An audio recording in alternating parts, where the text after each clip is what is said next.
What's up, everyone? Welcome back to the print room. I'm Gerald. We're going to do the quick tip today, how to change the print head in your GTX. What I will say is that this is probably one of the easiest machines to change a print head besides the previous brother GT3, which literally would take 30 seconds with the lever. But I'm going to go over to today. It's pretty simple. So if you want to do it, if you need to change the head and it's an emergency and you can't get a tech out there and you want to do it, this is going to help. So first we go to menu. We're going to scroll down to maintenance.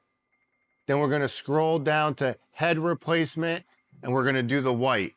It's going to do a quick little 40-second clean, and then we're going to get to that.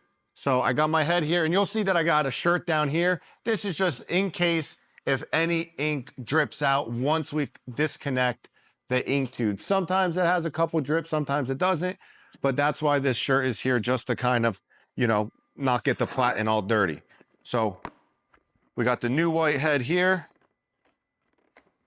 from Brother OEM.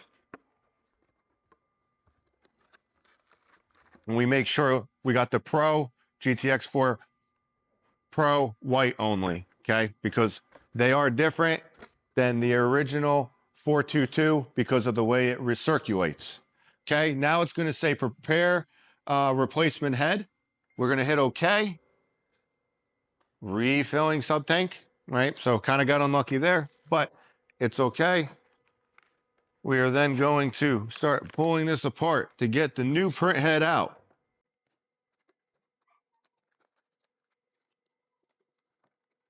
Okay, print head.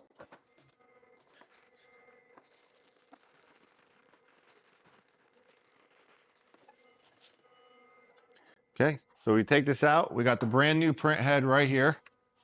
Okay, these right here are caps. You will have to disconnect those, okay? And then it's locked in with this back lever right here. So you pull out this piece, okay? And then there's like a little nipple knob right there. Now we can hit okay.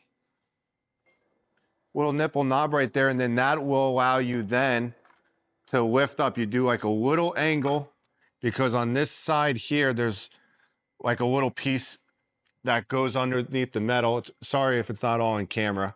We're doing our best.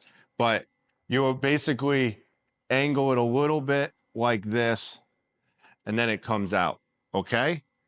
But we're gonna slightly put it back there for now until we're ready to install it. So we lift this guy up. We got our old print head right here, okay? So first thing we're gonna do is, and we can see it's bad. We're having trouble getting ink here because it is clogged. This is a machine that we are refurbishing. So we knew that we were gonna have to do this, but we lift this lever, okay? That unlocks the head. Then you get a real thin, flat screwdriver, the thinnest, skinniest one you have, okay? This part might be hard to see, but where the ribbon cable goes into, you're gonna squeeze it together, and there's a little lever that you're gonna pop out. Okay, little lever you're gonna pop out right there, boom, and it pops it open, okay? When you squeeze it together, it kind of opens the outside a little bit so you can wedge that in and get it open. We lift up the clear cover, okay? We lift up the cable, very simple. It's not a plug-in cable, right? The cable's already onto this board, and then that board clips down right there, okay? So you just lift it up, and then this circle right here goes around that screw, so it helps you line it up, okay? So we have that. We have the lever up, okay? I'm gonna pull the platen forward a little bit. When the machine is off, you can move the platen.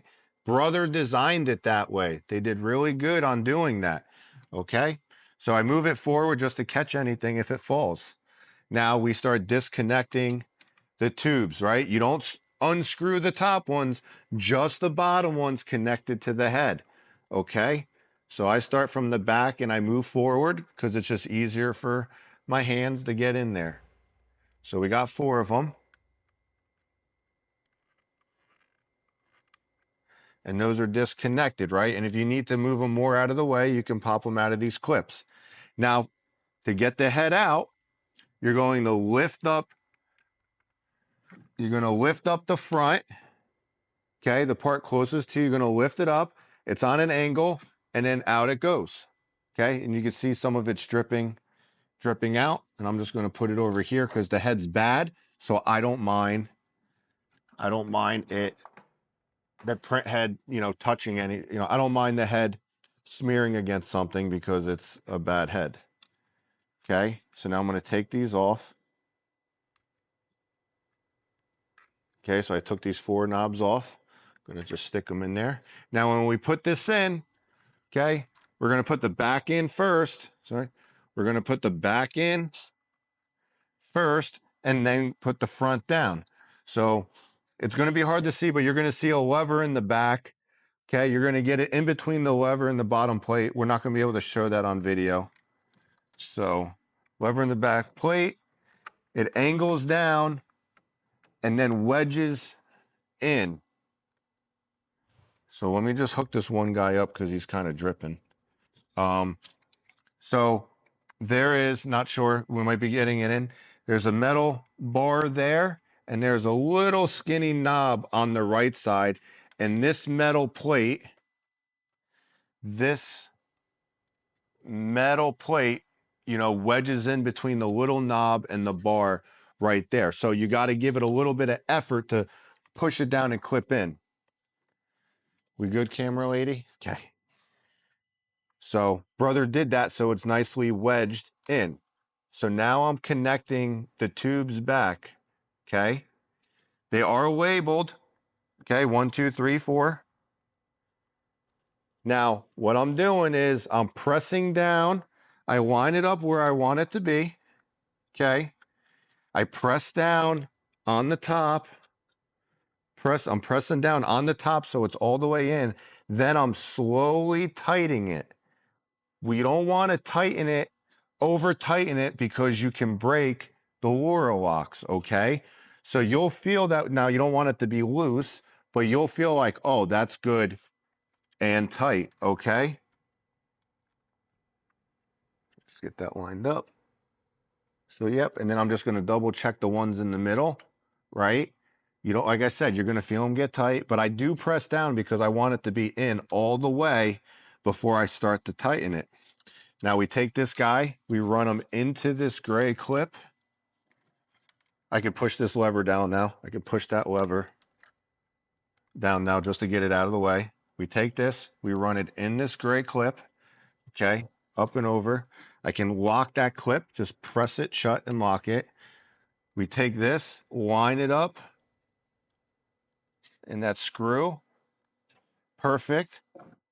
And then we take this and we install it. Now just be careful installing the clear cover that you don't bend these capacitors right here. And there's a little lip in the front. Get it on, okay? Boom, we got it. It's done. Now what do? We close the cover. We just double check. Everything's in, all the black caps are in, everything's tight. We close the cover, okay? We're gonna speed this up for the next 30 seconds to get to the home screen.